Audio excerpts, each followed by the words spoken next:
The EPA's decision to allow California to ban the sale of new gas-powered cars by 2035 is a monumental shift for the U.S. auto industry. It certainly has the potential to create a ripple effect across the nation. This could encourage other states to adopt similar measures, and it definitely will force automakers to accelerate their electric vehicle production. California's plan is being implemented in stages, so what can consumers expect to see in these initial phases? The first major milestone happens in 2026, when 35% of all new car sales in California must be zero-emission vehicles.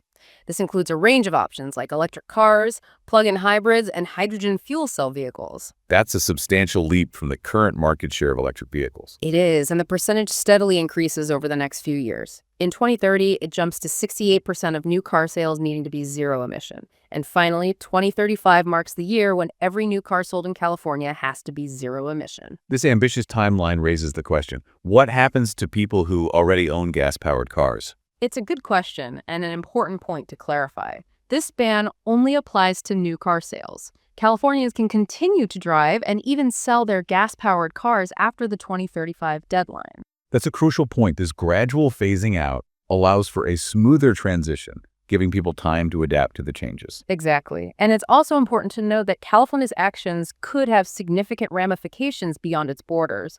Other states are allowed to adopt these stricter emission standards if they choose. So this means California's policy could become a model for the nation, prompting a nationwide acceleration in the adoption of electric vehicles. Absolutely. Now, in addition to targeting passenger vehicles, California is also tackling emissions from heavy-duty trucks, which are significant contributors to smog. Right. They're focusing on reducing nitrogen oxide emissions, and these regulations are just as ambitious as the ones for passenger vehicles. So what are the targets for reducing these emissions? They're aiming for a 75% reduction in nitrogen oxide emissions initially, which is a substantial goal. A few years later, they'll push for an even more drastic reduction to 90%. This dual approach demonstrates a clear commitment to improving air quality in California.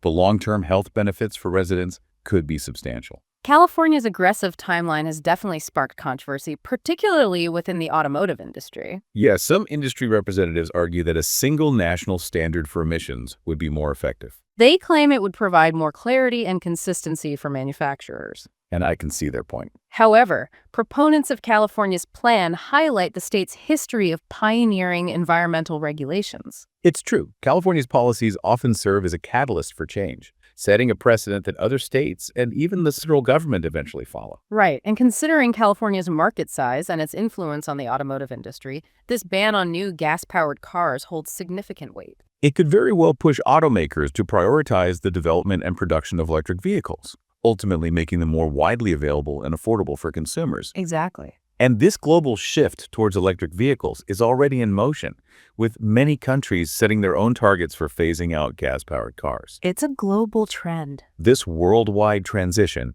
is driven by a confluence of factors, with growing concerns about climate change being a major driving force. For sure, and advancements in battery technology are making electric vehicles more practical and appealing. And let's not forget government incentives, which are also playing a key role in encouraging consumers to make the switch. Absolutely. California's plan aligns perfectly with this global trend, solidifying the state's position as a leader in sustainable transportation. But this move hasn't been without its legal challenges. Opponents argue that California is exceeding its authority under the Clean Air Act. They contend that setting vehicle emissions standards is a federal responsibility, not a state one. However, supporters of California's plan point to the state's long-standing waiver under the Clean Air Act, which grants California the right to set stricter standards than those mandated by the federal government. This legal battle highlights the ongoing tension between state and federal authority when it comes to environmental regulations. And the outcome of these legal challenges will undoubtedly shape the future of vehicle emissions regulations across the United States.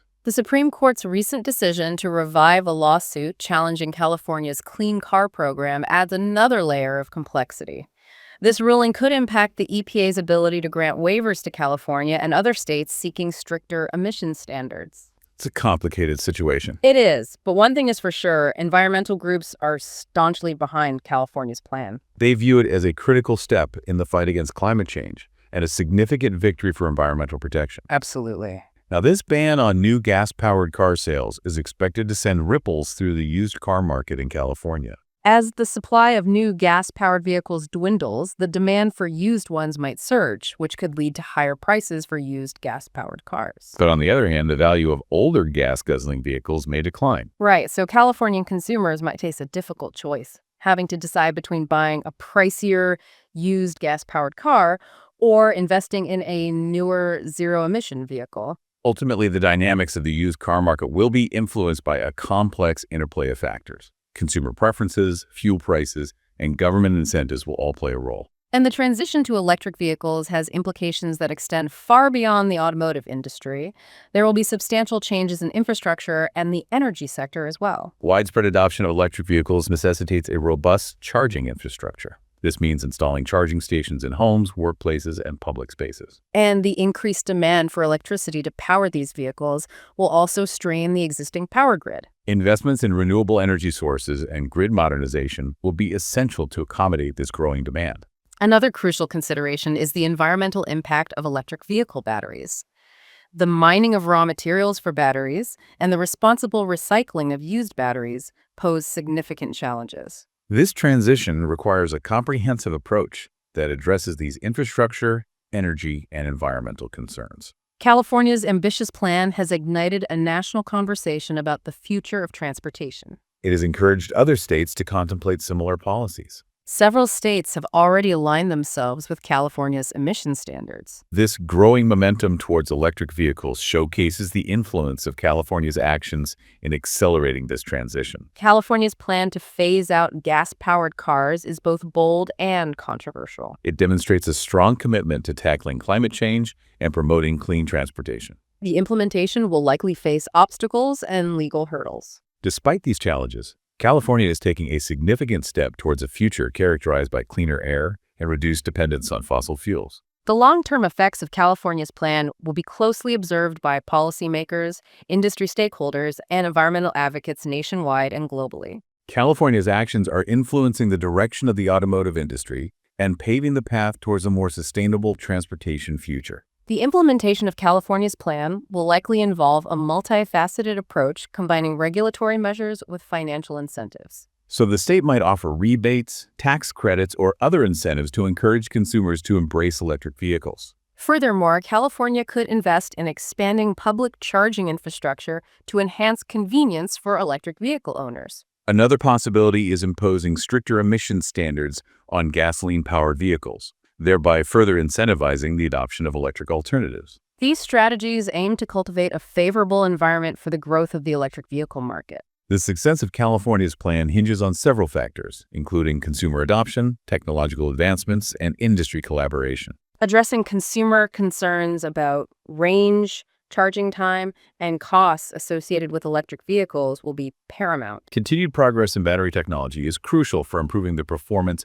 and affordability of electric vehicles. Collaboration among automakers, government agencies, and utility companies is necessary to guarantee a seamless transition to an electric transportation system. California's actions possess the potential to inspire similar policies in other states and countries. As a major economy and a trendsetter in environmental regulations, California's decisions often have a ripple effect extending beyond its borders. Other states and nations may draw from California's experience as they formulate their own strategies for promoting electric vehicles and reducing transportation emissions. California's plan represents a significant stride towards a cleaner, more sustainable transportation future. It embodies a commitment to addressing climate change and enhancing air quality. While the shift to electric vehicles will undoubtedly present challenges, California's bold actions are paving the way for a future with fewer gas-powered cars on the roads and cleaner air for all to breathe.